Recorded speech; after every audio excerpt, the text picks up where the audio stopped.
Hello.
Welcome to the 12th annual Asian American Chamber of Commerce.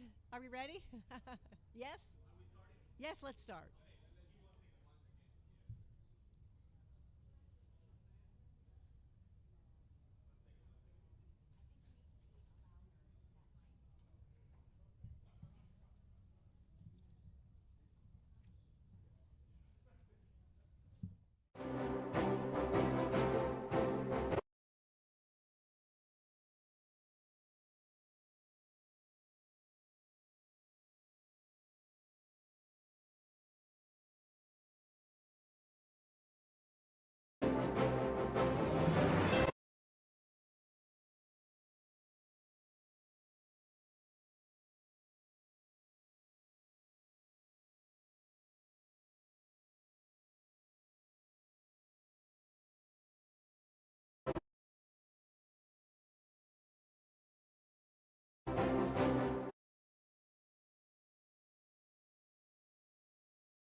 Welcome to the 12th annual Asian American Chamber of Commerce Business Summit and Expo. Can you guys hear me?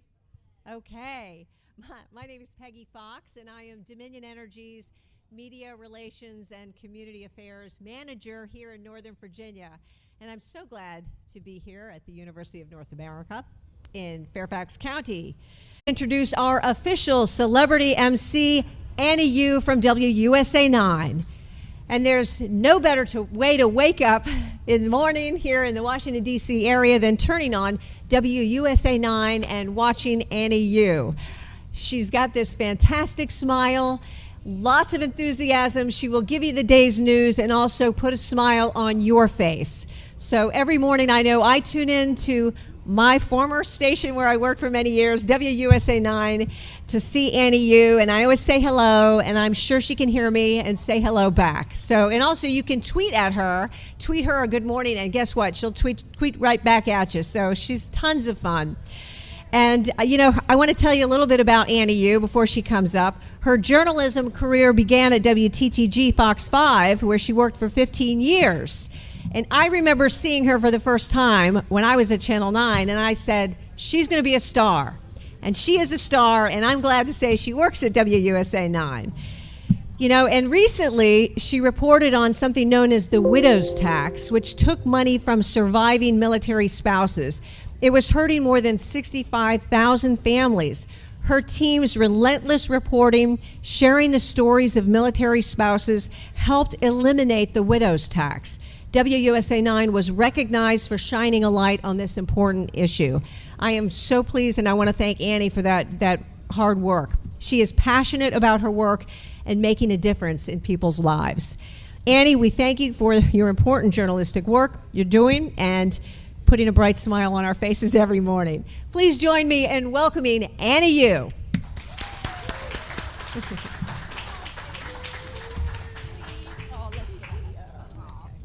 Wow, Peggy, you're gonna make me cry. We miss you at Channel 9.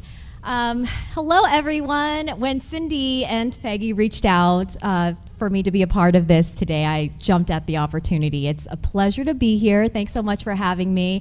I just left the set and came straight here, so be sure to tune in tomorrow morning at 4:25. We'd love to see you guys bright and early or dark and early. But thank you so much for inviting me here, everyone. I'm so pleased to be joining you for the 12th annual. This has been going on for 12 years now of the Asian American Chamber of Commerce Business Summit and Expo. This event is all about the Chamber's mission to encourage and support the economic growth and the sustainability of the greater Washington area, and also build bridges and serve as a resource for the community. So lots of good things happening. This is actually the first hybrid and in-person event for the Expo, obviously in light of the ongoing pandemic. So there are people at home joining us via Zoom today. And a quick shout out real quick to the committee members as well and the sponsors, because without them, this event cannot go on. So thank you so much, guys. And if you are here in person, obviously check out all the booths behind you. There's a lot of things to check out, a lot of networking opportunities. I've already had the chance to meet many of you. I have gathered quite a stack of business cards. I also have mine as well to share if you would like my business card as well. And for our program today, we have an exciting and informative lineup with top business and legislative speakers, plus engaging panel discussion that's going to happen right here on the stage. Topics are going to be a variety of things, including current business trends, also the marketplace pressures, supply chain disruptions. We've seen a lot of that during the pandemic, and an important discussion on diversity and inclusion. So all very, very important topics to cover today. First, I'm going to start off by introducing Laura Belden to the stage. Two of the leaders will be joining us on the stage here from AACC, Stephanie Shea and Laura Belden. Laura's going to go first, and she is the vice chair of AACC and co-chair for the Business Summit Expo. She also works at Bank of America, a private bank, as a private client advisor, and she is also on the Virginia Asian Advisory Board appointed by the governor. So, Laura Belden, if you can join us up here, that would be fantastic. Give her a warm welcome, everyone.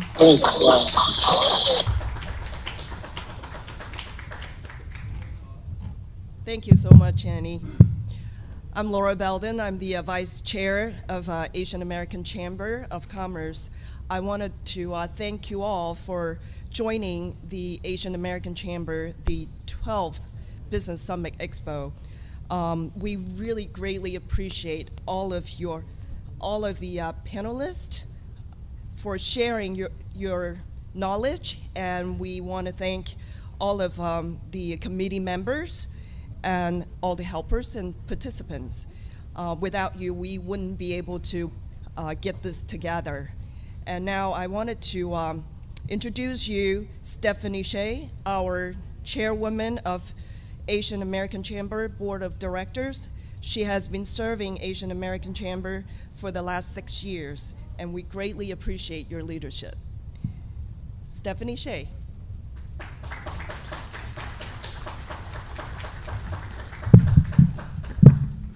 Good afternoon, everyone. I'm Stephanie Shea. I'm the chairwoman of the board. I'm glad to see many familiar faces here. Thank you all for attending the Asian American Chamber of Commerce 12th Annual Business Summit Expo, in person and virtual.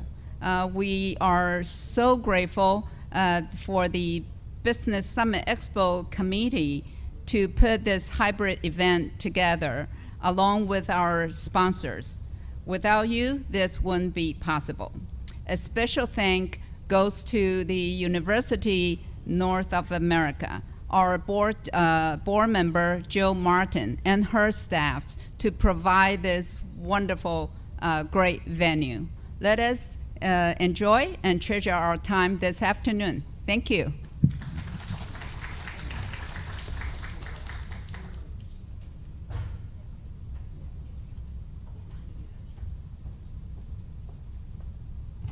All righty. Now it is my pleasure to introduce our first guest speaker. Congressman Jerry Connolly is serving his 7th term in the U.S.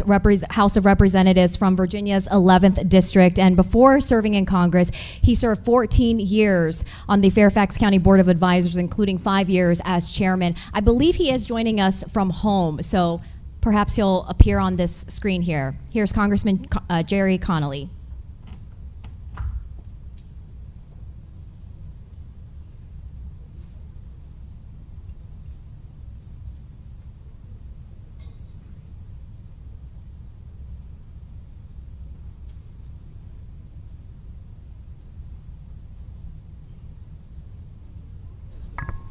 Give us a second, please. We have some technical issues. Hi, I'm Congressman Jerry Connolly, and I'm proud of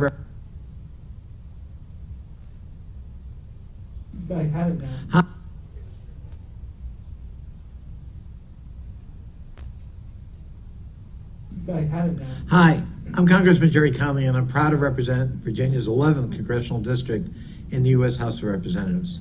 It's my honor to welcome you all to the 12th Annual Asian American Business Summit and Expo, hosted by the Northern Virginia Asian American Chamber of Commerce. Virginia is a strong leader of small businesses, as we have over 780,000 throughout the Commonwealth, employing 1.6 million people.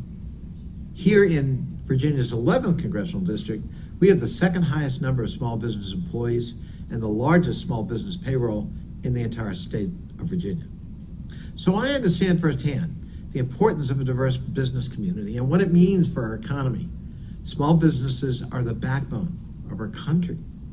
In my congressional district, 1 in 4 residents are foreign-born, and nearly half are originally from Asia. Also, my congressional district is home to the largest number of Asian American-owned businesses in both the National Capital Region and the Commonwealth of Virginia itself. I'm so proud that this summit and expo are being held within my district because it reflects the reality of our vast and innovative small business community. I look forward to our continued work and partnership with business owners and aspiring entrepreneurs. Virginia's economy relies on your ability to create jobs, to keep money within our community, and to think of what the future might hold. Again, thank you to the Asian American Chamber of Commerce for everything you do and for your commitment to both the business community and the Asian American community. Know of my support and solidarity, and I wish you all continued success in your endeavors. Please stay safe during this pandemic and be well.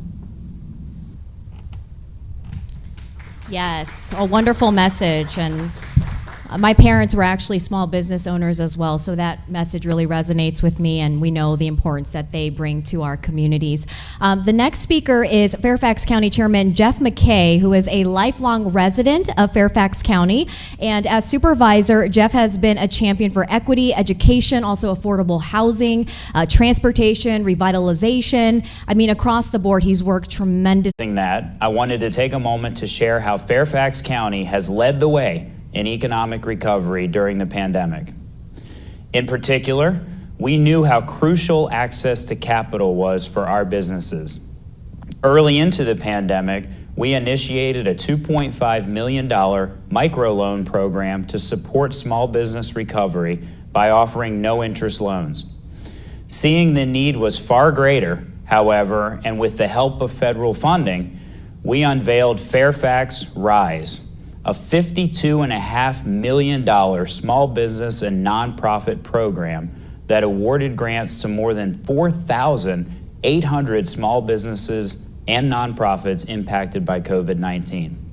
More than 72% of those organizations are owned by women, minorities, and/or veterans. Following the success of this program, and as we analyze the deeper impacts of the pandemic, we introduced 2 more grant programs that were targeted towards businesses most impacted by the shutdown: hotels, restaurants, childcare, and community-based organizations. Through these 3 programs, we were fortunate to distribute over $87 million. In Richmond, we pushed for legislation to allow us flexible zoning and a streamlined process for zoning approvals. This legislation would also allow businesses to invest in decisions like outdoor dining, which of course grew in popularity this past year. We didn't want to just provide funds, however. We wanted to better understand what could be done as local government to help promote long-term recovery and create opportunities to make our businesses and economy better than before.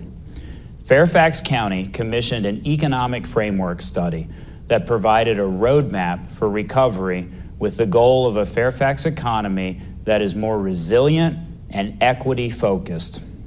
This is critical for our One Fairfax work, which ensures everyone in every corner of the county moves forward together. Last but not least, we are working on a project called the Fairfax Founders Fund, which will provide earlier pre-seed capital to aspiring founders that are on the trajectory to apply for and access venture capital funding. It is intended to support promising companies, grow businesses, and develop competitive technology clusters. There is certainly a lot more to do to close the racial and wealth gap within Fairfax County, but I am proud of the work we have done and the work we have in our pipeline. I always look to the input from our community to make even better decisions. As you listen to the experiences of our speakers today, I hope you take the time to network, learn, and create new partnerships with the Asian American Pacific Islander community. Thank you for allowing me to share my thoughts with you today, and thank you for investing in Fairfax. Enjoy the rest of your day, and please know that you can call on me in my office anytime for assistance.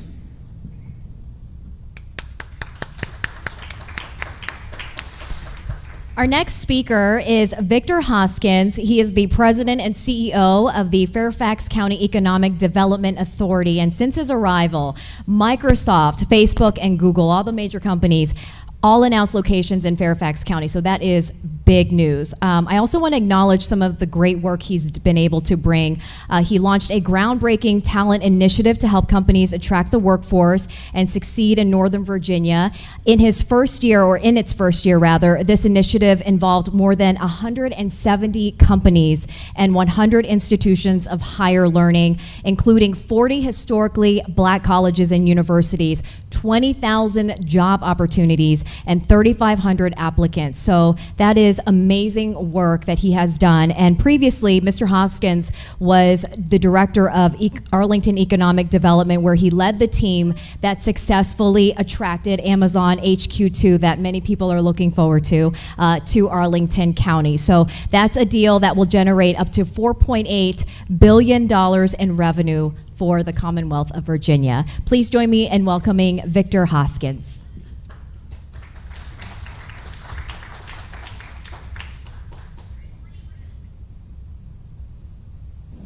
I want to thank the Asian Chamber of Commerce for the opportunity to speak to you today.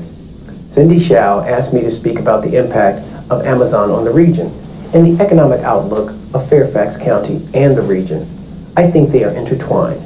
I could tell you a lot of stories about how Northern Virginia landed Amazon HQ2, but suffice it for these remarks to say that Amazon HQ2 deal was the biggest economic development deal in history and is having a profound impact on a region, including Fairfax County. Amazon is making a $5 billion investment in its headquarters in Arlington County. It will create 37,500 jobs there. These jobs will pay an average of $150,000 per year. The company plans to base its Alexa technology group in HQ2, which means there will be a lot around artificial intelligence. It will occupy 4 million square feet of office space in National Landing, Crystal City. That is close to 10% of all the office space in Arlington County. It will generate $3.8 billion in revenue for the Commonwealth of Virginia, and it will spur the creation of 75,000 jobs throughout the region. One tech job induces creation of 5 other jobs in the secondary economy. But look at what else has happened since this deal was announced. Virginia Tech will be investing $1 billion in graduate level innovation campus in Alexandria. The school just broke ground on the campus, and the governor and many other VIPs were there. The campus will be the centerpiece of an innovation district by the developer JBG Smith that will include 4 million square feet of mixed-use space. Then, George Mason University announced it will build a $500 million campus in Arlington. And the Commonwealth announced that it will invest $1 billion to increase its tech talent pipeline programs to double the number of degrees in computer science and other technology fields. Think about the number of jobs that will be going to subcontractors and small businesses because of this work. Everything from construction jobs to restaurant jobs, to even dog walkers. 3,000 dogs are expected to be on the Amazon campus. And then there are the dentists and the chiropractors. All of these will be generated by HQ2. And that is just HQ2. Amazon Web Service has almost 1,000 open jobs in Western Fairfax County and in Loudoun County. And since Amazon was announced, we have many more announcements by major tech firms that will take advantage of our tech infrastructure and tech talent here. Microsoft announced it will create a software R&D hub in Reston, 1,500 employees, 400,000 square feet, and then shortly thereafter announced an additional 45,000 square feet in an existing building in Reston. And then Microsoft announced it will add 150,000 square feet in Arlington. Google then announced that it will double its footprint in Reston. Facebook also announced that it will be opening offices in Reston. Like Amazon, these companies know we have a highly educated workforce. 60% have at least a bachelor's degree. The DC region produces more computer-related degrees than any other region in the country. We have a comprehensive talent initiative called WorkInNorthernVirginia.com that is highlighting Northern Virginia as a place to find a tech job and live in a diverse Northern Virginia, DC region. Then there's the housing impacts of Amazon. Only 16% of the employees are projected to live in Arlington, and the other 84% will live elsewhere in the region. Just as an example, 33% are projected to live in Fairfax County, 13% in DC, and about 8% in Montgomery County. So the company will have a big effect on the housing market and also the retail purchases in those regions. So you can see, Amazon is having a huge impact on the region. In fact, it is a bellwether for the region. It showed the world that we have arrived as a tech region, that we have diversified our economy, that we have crossed beyond being just a government town. And perhaps the biggest long-term impact is created a new vision for our region. Thank you so much, and have a great conference.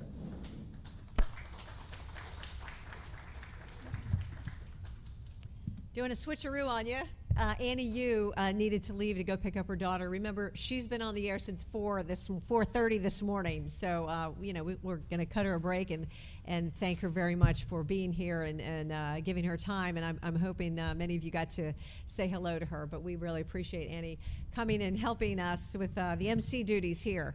It's now time to start our panels. The first is on our economic outlook. The moderator, Laura Belden, Senior VP of Bank of America Private Bank. The panelists are Larry Webb, District Director, Small Business Administration, Washington Metropolitan Area District Office. We also have Buddy Reiser.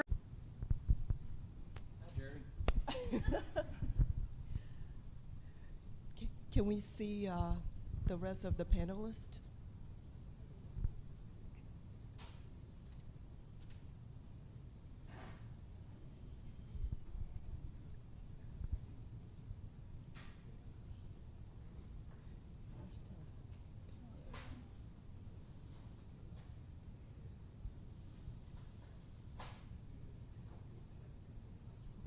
Go ahead. But can we see the panelists, the rest of them, or no? Okay. Oh, I just don't know if they can see who's talking. Yeah. Okay. All right, well, let's start it. Very good. Thank you so much for joining the Economic Outlook panel. And I'm so grateful to have all these wonderful panelists to join me. And let me introduce Dr. Terry Clower, and he is Northern Virginia Chair and Professor of Public Policy at George Mason University. And he is also Director of GMU's Center of Regional Analysis. And the center provides economic and public policy research services to sponsors in the private, nonprofit, and public sectors. Prior to joining GMU, he was director for the Center of Economic Development and Research at the University of North Texas. Dr. Clower also spent 10 years employed in private industry in logistics and transportation management positions. He also authored or co-authored over 150 articles, book chapters, and research reports reflecting experience in economic and community development. And our next panelist is Buddy Reiser. He serves as the executive director for economic development in Loudoun County, Virginia, which was named the 2021 Economic Development Organization of the Year by the International Economic Development Council.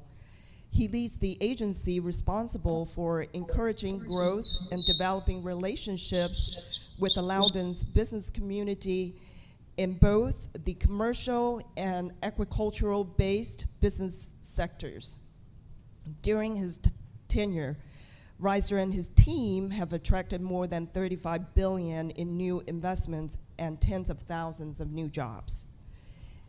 And our next panelist is Alex Zhou, and he is the founder and CEO of Yummy. While studying in Kansas, he experienced the difficulty of having to drive 2 hours to reach the closest Asian market.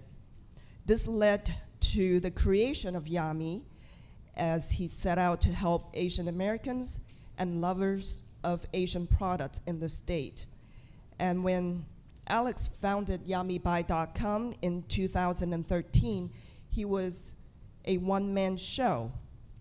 From placing overseas orders to packing to consumer services. As of today, Yummy has more than 2 million users and more than 200 million in annual sales. In the past 8 years, Yummy has become the most popular destination for Asian goods in North America and Asian brands' best choice to partner with to expand their global impact. And our last but not least panelist is Nick Rajpara. Nick is an economic development specialist at the U.S. Small Business Administration, Washington, D.C. area Metro Office. In this role, he collaborates with local SBA resource partners, public and private, economic development organizations, and other stakeholders to develop support informational initiative which aid and assist small business and entrepreneurs across the capital region. In addition, he is the program manager for SBA's Emerging Leaders Program, a CEO academy which guides small business leaders on scaling and growing their businesses. So thank you all for joining our panel. And we're gonna have Terry to start talking about the overall economic outlook. And then we're gonna have Buddy to talk about the regional economic outlook. And then have Alex to talk about on the ground what he's experienced as an entrepreneur. And then we have Nick to talk about what kind of programs are out there that SBA is going to help our business owners. Take it away, Dr. Clower. Right. Well, thank you very much, Laura. And if I seem a little nervous, it's because I'm not used to having Buddy looking over my shoulder as I'm doing the talk. Yeah, so any case, but it's a real pleasure. And I tell you what, you guys are in for a bit of a treat later on, because I had the chance in our conversations about prepping for this session to meet Nick and Alex, and you're going to really enjoy it. What I'm going to do is very quickly just give some highlights of what's been happening in the national economy, some directions that I see us going in, and talk about a little bit of the pain points, because as we all know, and we're all seeing in your own businesses, there are some notable pain points and how that's going to affect actual growth as we're moving forward. So there's no better way of thinking of the impacts in the pandemic of just think about job losses. We lost 20 million jobs in this country, and we lost those jobs not over a period that you would think of like what happens with a recession or something like that. We lost them virtually overnight, it seemed like. And unfortunately, we haven't had people moving out of the country left and right, but we've only gotten 5 or 6 million of those back. We're still down substantially, and yet what is one of our greatest challenges that we're seeing is being able to find workers in certain sectors. But here's something that's very important. Remember that from a purely technical economic perspective, the recession caused by the pandemic lasted about a month and a half. We started growing again very quickly, but it was off of a very big bottom, right? So while we lost about 33% of all economic activity during the height of the shutdowns related to the pandemic, we've come back a good bit, but we're still several percentage points below where we were at that peak. So we've got some growing left to do, and it's going to take some time because of some headwinds. A critical factor, though, that made this so different, because you think about what's going on out there.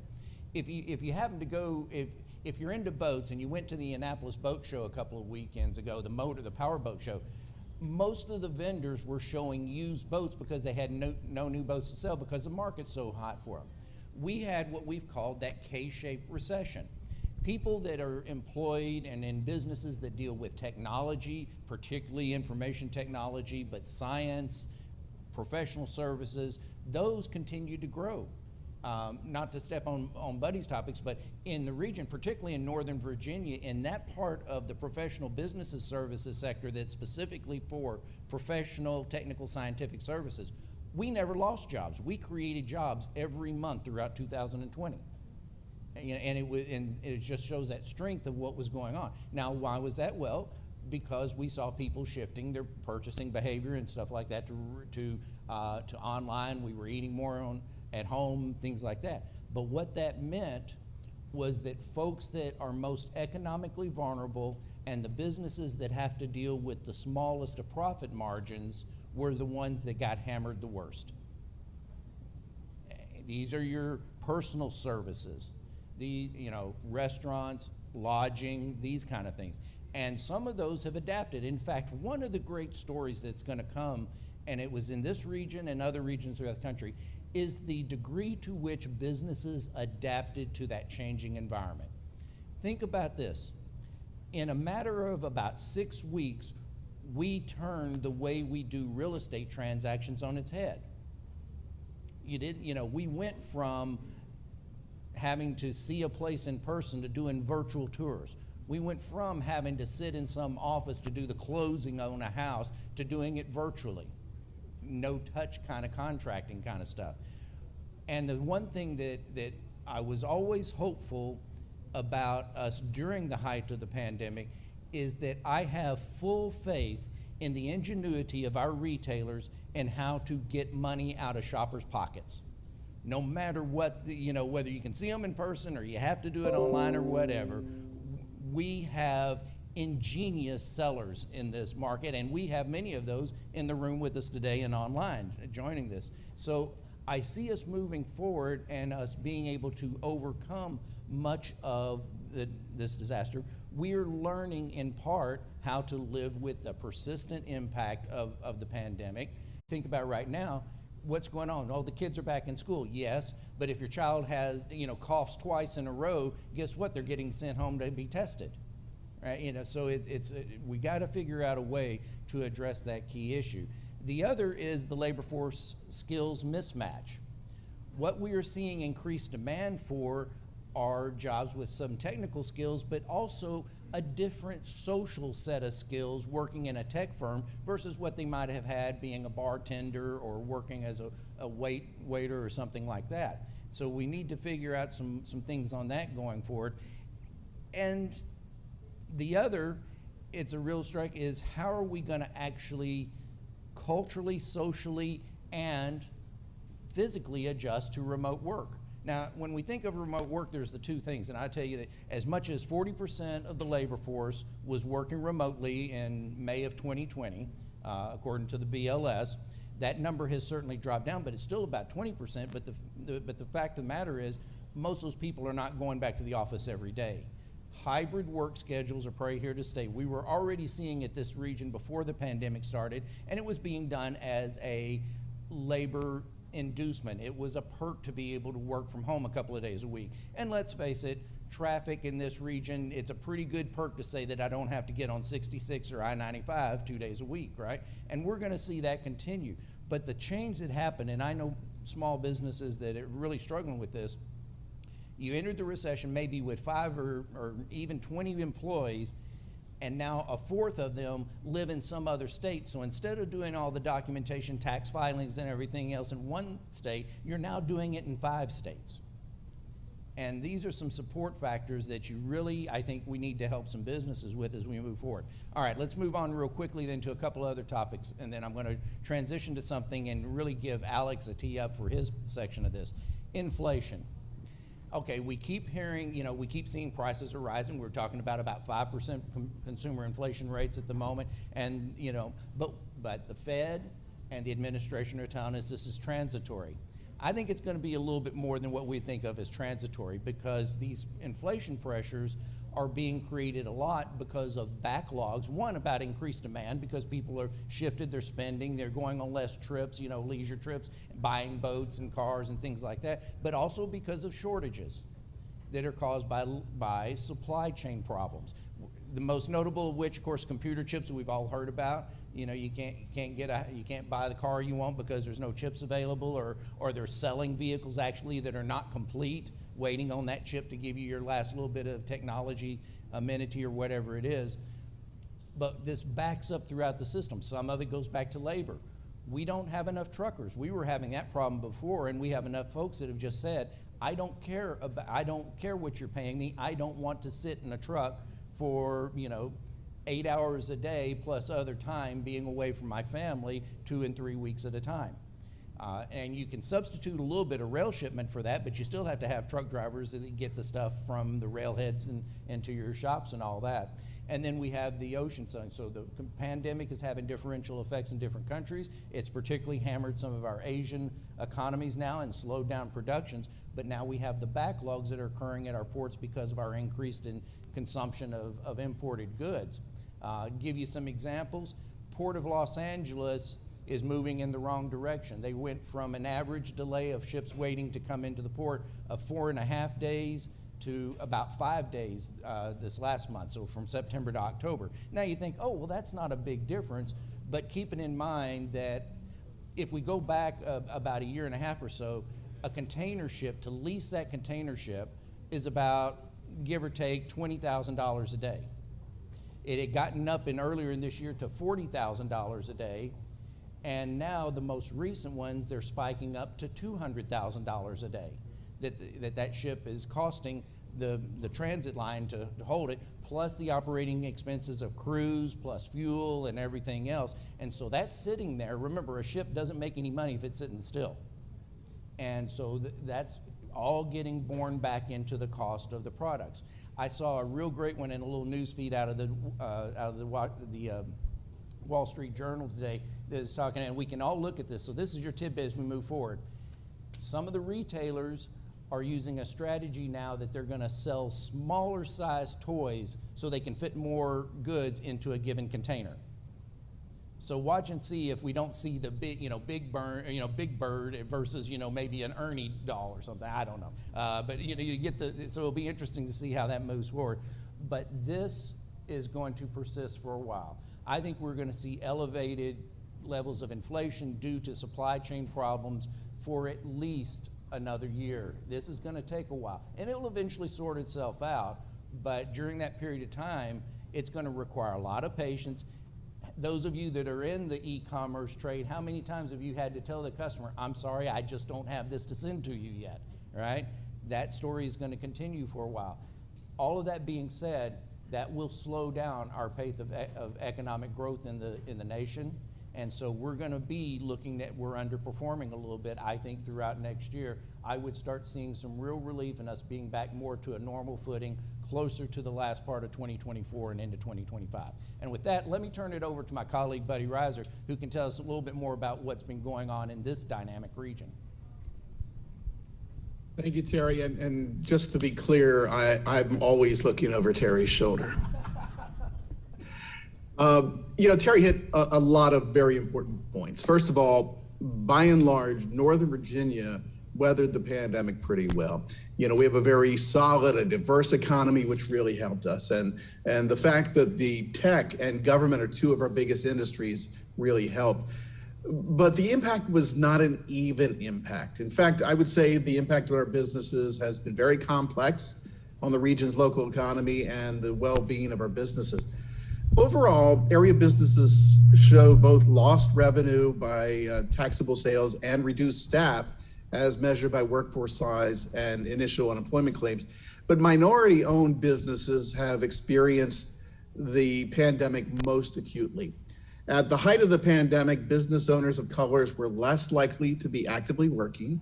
And at the end of 2020, minority-owned businesses were more likely to report to being in fair or poor condition when it came to financial health as their non-Hispanic, white, non-minority counterparts. Minority-owned businesses have experienced heightened risk associated with COVID-19, in part from being smaller, being concentrated in higher risk industries, and struggling with access to capital. It was a real eye-opening experience for many of my colleagues and I during COVID, because we all had these grant programs and we all came up with this programming to support our businesses. But what we didn't understand, at least not intuitively, was that not everybody was accessing that in the same way. So what we learned is we had to be more proactive. This isn't a field of dreams scenario. You can't just build it and they will come. You have to really engage in the communities and have that expertise and work very hard. And I'm really pleased that my colleagues and I and the NOVA EVA have the Economic Development Alliance for Northern Virginia has worked very hard to try to understand what that means. We've partnered with the Community Foundation of Northern Virginia and others on coming up with real data around minority-owned businesses. It's so critical that we understand what those needs are and what those demands are. And frankly, when this all happened, we didn't have that information. It just wasn't being collected. So we made a real commitment to that going forward, and we think that we'll be able to continue to help in a way that's going to be really meaningful for minority-owned businesses in the future. Terry also hit two other topics that are really impactful: workforce and supply chain. The battle for economic development projects in the future is going to be fought on the battlefield of workforce availability. There's just no question about that. Skilled and available workforce will determine the winners and losers in our new economy when it comes to communities. And it's something that we have to, again, be proactive on. The work that Victor has done in Fairfax and the work that Nancy Ivanko in Loudoun County has done with the Work in Loudoun program. These are going to be critical as we need to not only retain, but we need to attract and we need to reskill our workers. That's going to be critical. And finally, if workforce is going to define our success long-term, supply chain is going to have that major impact short-term. The supply chain shortages are going to change consumer behavior. It's going to have a major impact on prices. From the ground level, right? We actually started to experience all the headwinds. To be honest, last year, mostly tailwinds for at least for my business, right? We are in the e-commerce business, right? Everybody stay at home, so they have to find a solution online. So mostly tailwinds. But starting this year, you start to experience a lot of problems. For example, right now, labor cost is going up, way up. Right now, we're talking about 30 to 40%, increase on the warehouse labor costs. And with this highest rate we ever offered, we still have a problem to recruit enough warehouse workers. During the last month, it's pretty high season for us. We still have at least 60 people shortage in my warehouse. And on the what Buddy and Terry just mentioned, international freight. Last year, a single container from China into Korea to Los Angeles port is about like $3,000, $4,000. But this year, the highest is almost $30,000 per container. It's going up and down, up and down. With this price, right? You still have to wait to book a container, right? We have several container wait in China, try to book a container to ship to the United States. And they just like, with this high price, they still, so on the customer end, they're gonna experience a lot of like, out of stock issues. That's why, this all over the news, right? All the major retail are out of stock. You see empty shelf in Walmart, in Target. I think the same thing happened to the e-commerce as well. We all know, Asian countries are the factory for the work, right? We rely on international freight, and also we rely on frontline workers, warehouse workers to deliver all the stuffs, to our customers. But with this, like, heavy inflations on labors, on the freight, even on the product cost itself, as a daily operators, we know something is happening, and we don't know how long it's gonna last. Thank you, Alex. And Nick, with all these things going on, what is the SBA able to help? Can you talk a little bit about the programs that SBA can offer? Absolutely. Could you hear me? Okay. This is majority. First of all, thank you for being here. Yeah, I think there was a real nice high-level job done by Terry and Buddy on what's happening globally, nationally, and then locally. And it was just really nice to get a on-the-ground perspective from Alex. As far as programs out there, the SBA is a smaller federal agency, but we have been tasked in particular with the economic response to the pandemic, simply because the pandemic has so disproportionately impacted small businesses. To understand the SBA, you got to understand our mandate and mission as a federal agency dedicated to serving all small business concerns in the United States. This is done through understanding our 3 C's and a D framework. The 3 C's, the first C, of course, is the capital programs that the SBA has. People have heard of SBA loans. Whenever I travel, when I used to travel, I'll go around the country and people find out I work at the SBA. They say the first thing, hey, can you get me a loan? That is a form of debt capital that the SBA guarantees. Typically, most loans out there, they're quote unquote SBA loans, are SBA guaranteed loans. But SBA has more than just debt capital. It also has an equity program, such as the SBIC program, where the SBA partners with venture capital and private equity, and they match funding. If your business is interested in that route, please do look at that. I could always post in the chat the link, sba.gov/funding options. And there's also grant programs for the science and tech entrepreneurs out there, the Small Business Innovation Research Grant and the Small Business Technology Transfer Research Grant. There are other grants out there that the SBA gives, but those are primarily for nonprofits that work with entrepreneurs and set up ecosystems, programs such as Community Navigators, the Prime Grant, SBA Fast and whatnot. So I'm not going to go into those a little bit. So the capital access is a big piece of what the SBA does, or at least what people know the SBA for. Then there's another piece of it, contracting.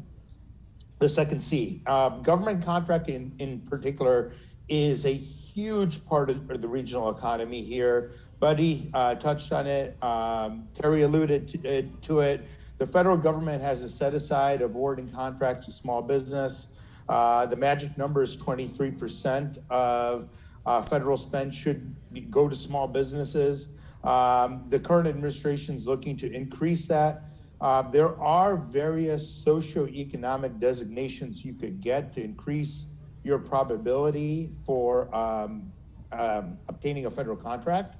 And you could read all about those on our website, such as the 8A, woman-owned, service-disabled veteran-owned, and Hub Zone, which is not based on socioeconomics, but is really based on your geographic location and where your employees reside. So federal contracting is very big, and that is a great way to scale your business.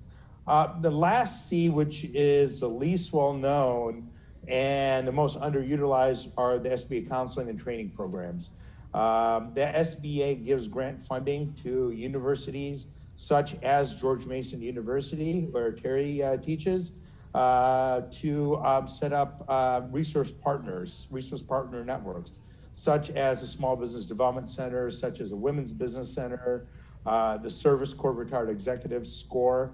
So these are different options that you as small businesses could take advantage of. The nice thing about the counseling services and the training services of these folks, of these resource partners, they're absolutely no cost to you. I don't like to say free because they are paid for by your tax dollars. So you're already paying them, so you might as well consider using them. We also work with non-SBA partners as well, such as procurement technical assistance centers.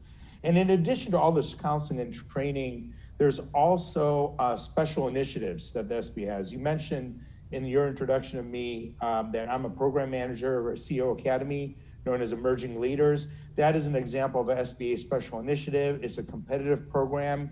We accept about 20 small business CEOs a year, and we have many more applicants. It's a 7-month program, no cost to the entrepreneur, the CEO, but we, the SBA, have a program where you are trained on scaling your business and poising it for growth in the next 3 to 5 years. There's other special initiatives as well that we will launch from time to time, and you could find all this right on our website. Our website is also replete with wonderful online resources.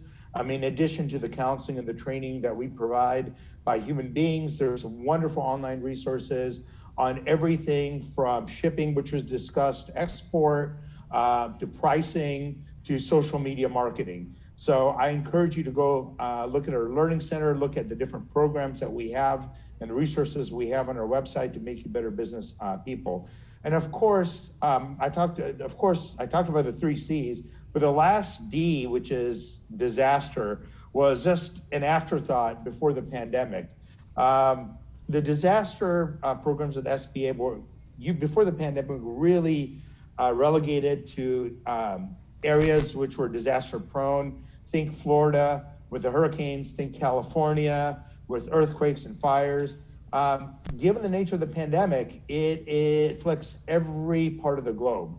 So the SBA was the only agency that had programs in place to help small businesses from sea to shining sea in all its states and territories. And of course, some of you have taken advantage of the various SBA programs out there, such as the Paycheck Protection Program, which is no longer in existence, Restaurant Revitalization Fund. The program that is currently in existence, if your business is still feeling the after effects of the pandemic, the lingering effects, I should say, of the pandemic, is Economic Injury Disaster Loan. It's COVID EIDL. It's also known as EIDL. It's a low interest loan. It's deferred for 2 years, so you're not going to be making a note payment for 2 years. And of course, that is available till the end of the year. Unless, of course, there is a program which is passed, or a set of programs which are passed by Congress and signed into law by the president. So that gives you a general overview